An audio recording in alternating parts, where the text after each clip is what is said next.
Good afternoon. Thank you very much for being with me and with my English history lectures. Now I'm just going to talk about some important data regarding the Tudors and the Stuarts. When were they reigning? So what's the two dates? Do you remember? We discussed it so far. So between the 1485 and 1688. What happened between 1485 and 1558? August 1485, Henry Tudor wins the Battle of Bosworth and the English crown, the Battle of Bosworth.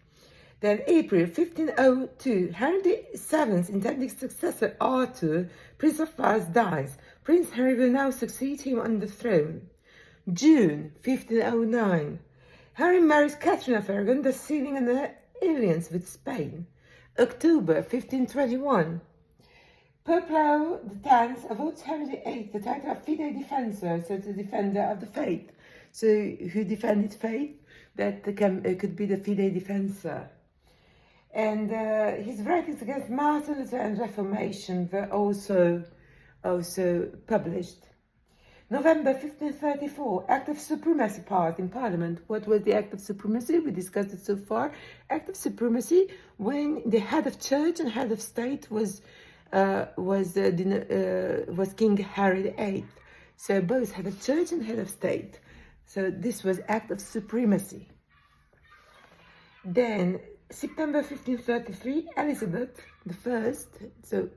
I was born in 1533. November 1542, Scotland's James V is defeated by Henry VIII at the Battle of Solway Moss Battle, 1542. November 1542, Henry VIII dies and is succeeded by his young son Edward VI. November 1542, Henry VIII dies. Okay, 1549, publication of the Anglican Book of Common Prayer, which had been prepared by Thomas Cranmer. July 1553, nominated by Edward on his deathbed, the Protestant Lady Jane Grey ascends the throne. 9 days later, she is toppled by the Catholic Princess Mary and executed. November 1558, having failed to produce an heir, Mary I acknowledges Elizabeth as her successor. January 1559, that was the date when Elizabeth I was crowned. She was crowned at Westminster Abbey, as you probably all know, because we discussed this already. Okay, thank you very much.